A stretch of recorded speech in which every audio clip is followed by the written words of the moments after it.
Hey everybody, my name is TaoMan, and in this video I will show you a simple way how you can simply delete your profile in your Discord account in Discord. So let's start.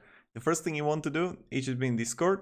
Go to left down corner to user settings, and right here you want to click on one simple thing,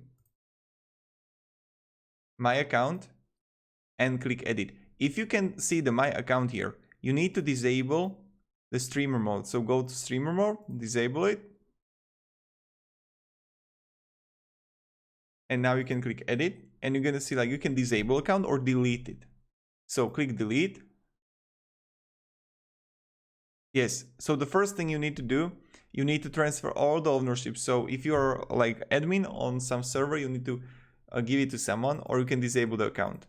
So these are the two ways. When you want to click delete, you need to also write the password, and then you will delete it. Completely simple, completely easy. Thank you very much everybody for watching. If you have any questions, ask in down below in comments. Have a great day and goodbye.